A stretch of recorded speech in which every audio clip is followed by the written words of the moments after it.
Dans cet épisode à propos de la migration, nous avons préparé un contenu concernant le droit des demandeurs d'asile et des migrants à l'éducation en Turquie.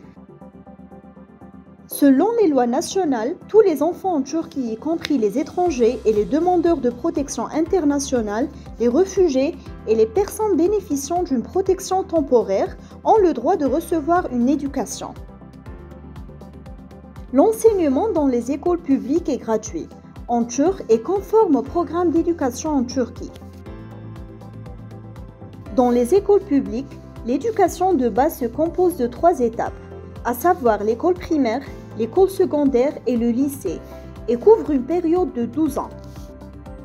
Les enfants demandeurs d'asile réfugiés peuvent s'inscrire dans les écoles turques après avoir été enregistrés par les autorités turques et avoir obtenu leur numéro d'identité étrangère.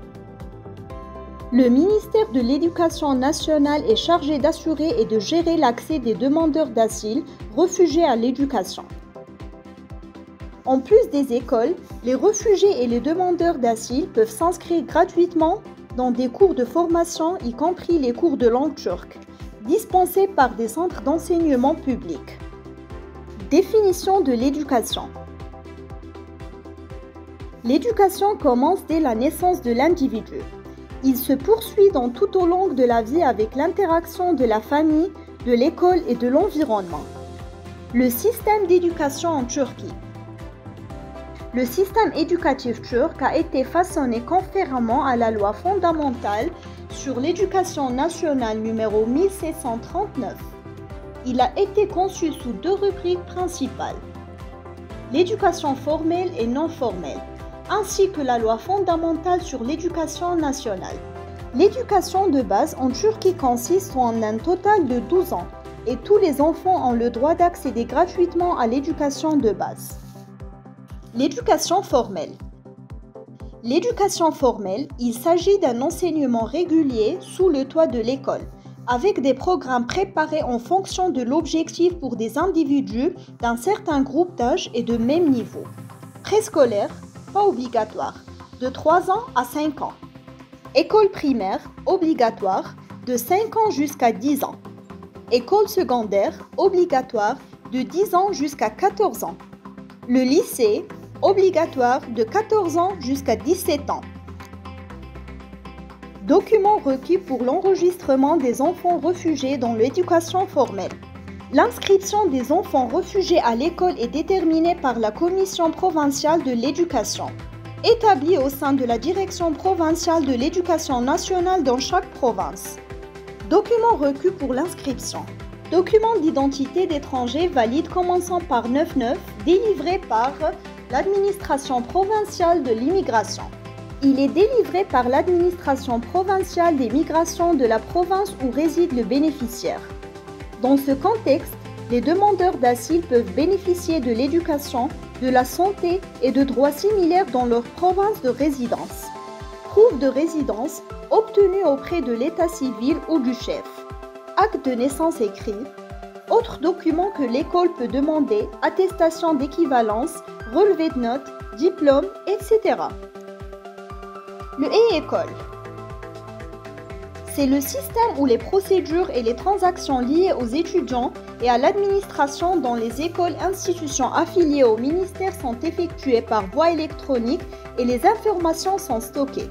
À la suite de la demande d'inscription électronique pour l'année scolaire 2020-2021, selon les informations d'adresse, les informations sur l'école maternelle ou primaire et l'école secondaire de l'enfant peuvent être trouvées. L'équivalence.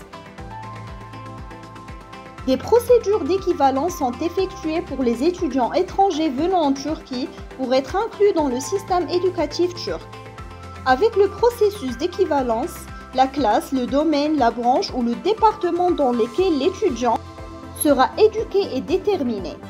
Les procédures et principes concernant l'exécution des opérations d'équivalence sont réglementés par le règlement d'équivalence du ministère de l'Éducation nationale du 30/5/2019 et numéroté 30789. Les procédures d'équivalence sont effectuées avec les originaux des documents montrant le statut éducatif de l'étudiant demandant l'équivalence, avec la demande individuelle du parent et de l'étudiant auprès des directions provinciales de l'éducation nationale et ou via le site officiel de l'établissement. Le site officiel de EdenClick est disponible à l'adresse suivante: www.edenclick.meb.gov.tr. Les étudiants ayant une demande statut de protection internationale et les étudiants qui ne peuvent pas présenter leurs documents d'études pendant la guerre, les catastrophes et ou le processus de demande d'asile peuvent passer l'examen de placement pour les procédures d'équivalence.